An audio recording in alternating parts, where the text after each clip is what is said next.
Pas besoin d'être un gamer fanatique pour approuver un fait objectif qui a mis tout le monde d'accord au moment de sa sortie il y a déjà 4 ans. Red Dead Redemption 2 est une des plus belles réussites du jeu vidéo sur PS4, et même du jeu vidéo tout court. Mais avant d'insister là-dessus, pense à t'abonner. En plus d'avoir des graphismes encore impressionnants au regard d'aujourd'hui, le jeu a dépassé le simple stade de jeu d'action de cow-boy. Si à sa sortie en 2010, le premier Red Dead Redemption avait des allures de jeu action-exploration à la troisième personne sur fond de Far West, le deuxième, lui, monte carrément 10 crans au-dessus sur à peu près tous les plans. Au niveau de la musique, au niveau de l'histoire, au niveau de l'immersion, au niveau du gameplay, etc., etc.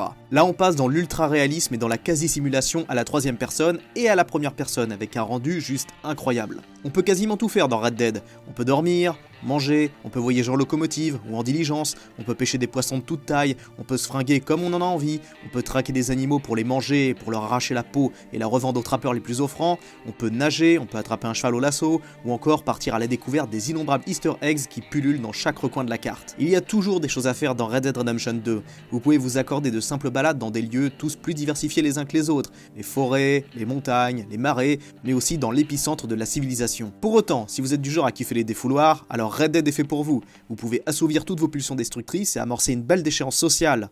Par exemple, en allant pillave dans les rades les plus malfamés de la ville, vous pouvez insulter et provoquer des passants, voire carrément molester des hommes, des femmes, des minorités ou des militantes pour les droits civiques. Toutes ces attitudes de débauche et de perdition vous feront baisser votre code de popularité auprès de la population, et comptez bien sur cette dernière pour vous pourrir la vie en retour. Mais si pour vous, adopter le comportement d'un desperado ne correspond pas à votre personnalité, vous pouvez tout aussi bien adopter une attitude de samaritain, notamment en prenant part aux bonnes œuvres de la société, en vous comportant avec exemplarité pour gagner un bon nombre de points aux yeux de la population. Donner un peu d'argent au SDF, caresser des animaux, transmettre vos salutations à vos concitoyens, rendre service à des inconnus rencontrés au gré de vos déplacements, ou chasser la vermine pour le compte du shérif, tout ça vous fera passer pour un homme de bien au sein de votre communauté. Pour autant, Red Dead Redemption 2, c'est pas juste de l'exploration, de la découverte, de la chasse, des fusillades ou des relations avec des PNJ. Il y a quelque chose en plus dans ce jeu, quelque chose de bien plus dark. Car si on tient sans aucun doute le meilleur jeu de Far West de l'histoire du jeu vidéo, on tient aussi un excellent jeu de shoot, et aussi, plus surprenant encore, l'un des meilleurs jeux d'épouvante sur PS4. Oui, jeu d'épouvante. Et ne me sortez pas des comparaisons avec des trucs de valeur, là aussi sur PS4, comme Silent Hill, The Devil Within, Silent Hill. Du côté de l'horreur, là aussi vous trouverez de tout dans Red Dead Redemption 2. Vous y croiserez des psychopathes avec des grosses histoires bien sordides, des trucs bizarres avec des soucoupes volantes, des sectes de mecs complètement timbrés, des vampires, des traces de sorcellerie, des bails chelous, des gens dangereux, des gens très dangereux, tout plein de trucs vraiment perchés et tout plein de coins vraiment glauques et vraiment flippants. Et bien sûr, et surtout, vous trouverez quelques éléments purement surnaturels, à un point où vous allez finir par vous demander si toute cette putain de carte serait pas hantée. Une carte qui grouille littéralement de fantômes. Et comme c'est bientôt Halloween, je vous ai fait un petit top 3 des fantômes les plus effrayants de Red Dead Redemption 2. Peut-être le moins flippant des fantômes du jeu, mais peut-être le plus spectaculaire et le plus glauque, c'est le train fantôme. En zonant vers 3h du matin aux environs de Greenbank Mill, il se peut que votre cheval commence à paniquer et à gémir. Non, votre fidèle ami à crinière n'a pas vu un loup ou un ours, mais vous avez quand même raison de vous inquiéter, car votre cheval sent un truc pas vraiment normal se rapprocher à grande vitesse. Une locomotive et toute une série de wagons sortis tout droit de l'au-delà pendant quelques secondes avant de repartir dans les limbes. Un moment surréaliste qui risque de vous faire frissonner. La question qu'on est amené à se poser bien sûr, c'est pourquoi ce train fantôme? Qu'est-ce qui a pu se passer et comment en est-il arrivé là? Eh bien, en traînant du côté de Cotera Spring, près de Fort Wallace, vous y trouverez une épave de train et autres wagons dans le fond de la vallée, vestige d'un accident tragique qui, visiblement, semble rejouer son dernier trajet pour l'éternité. Est-ce que vous avez déjà été faire un tour dans la forêt de Roanoke?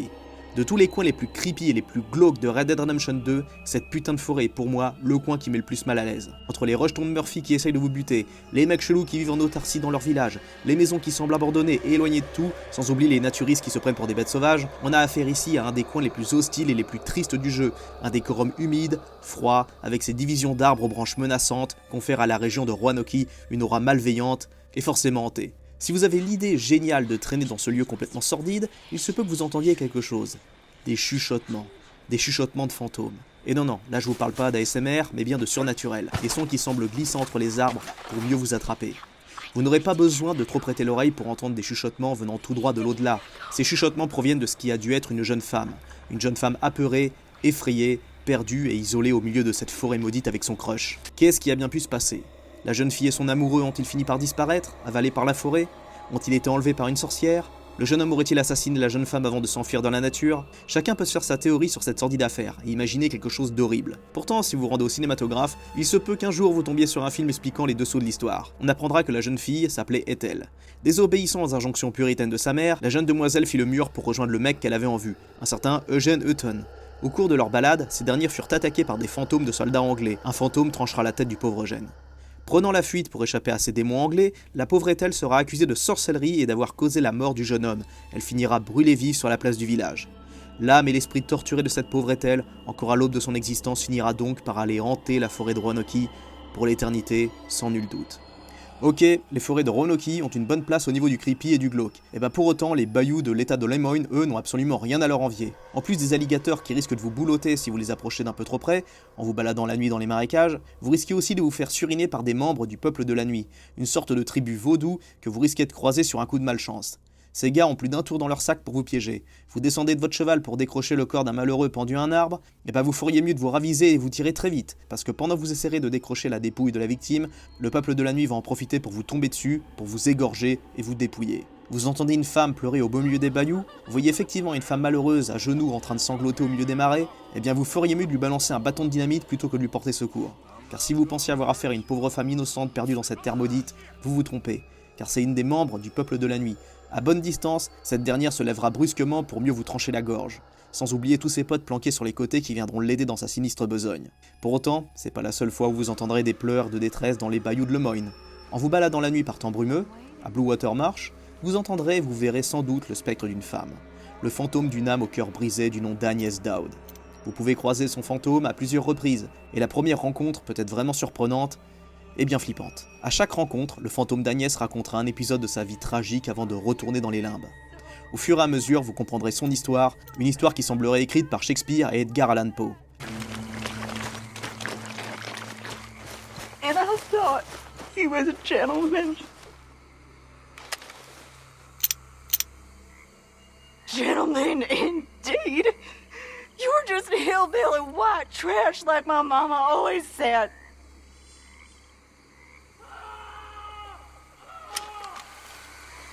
Agnès Dowd venait d'une famille très riche. Tombée follement amoureuse d'un homme issu d'une classe sociale inférieure, ses parents, à leur grand regret, désiraient qu'elle épouse un homme de leur caste. Lui interdisant de le revoir et ayant organisé un début de mariage arrangé, Agnès rejoignait son amoureux là où ses parents ne pouvaient pas les voir, au cœur des bayous, sous leur arbre. Au fur et à mesure des apparitions du fantôme d'Agnès, vous comprendrez que ses plaintes et ses paroles sous-entendent que son amoureux a couché avec d'autres femmes et l'utilisait probablement pour son argent. Et lorsque ses parents réalisaient qu'elle continuait à le voir en douce, son paternel essayait de tuer le jeune homme.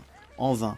Au gré de ses rendez-vous, Agnès a fini par tomber enceinte au cours de son histoire, ce qui voulait dire qu'elle avait eu des relations sexuelles prémaritales, ce qui signifiait alors que plus aucun homme ne désirerait l'épouser. Ne désirant pas assumer la responsabilité de son enfant, le jeune homme aura abandonné Agnès, qui, désemparée, dévastée et livrée à elle-même, aura laissé son enfant à une autre famille.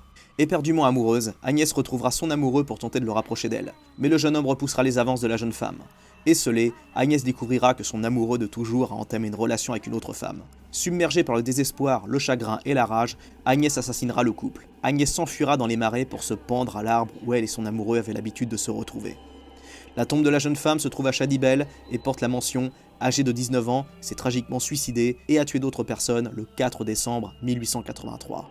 Voilà, j'espère que ces petites histoires vous auront fait frissonner un petit peu, mais vous inquiétez pas, si vous voulez reprendre le jeu ou si vous n'avez pas encore eu le temps de vous mettre à Red Dead Redemption 2, il n'est pas trop tard pour partir à la découverte de tous les détails et de toutes les histoires pleines de mystères qui grouillent dans chaque recoin du jeu. Faites-le plein de munitions et armez-vous de courage pendant vos balades nocturnes et restez bien sur vos gardes parce que dans ce jeu, vous ne serez jamais vraiment seul au cœur de la nuit.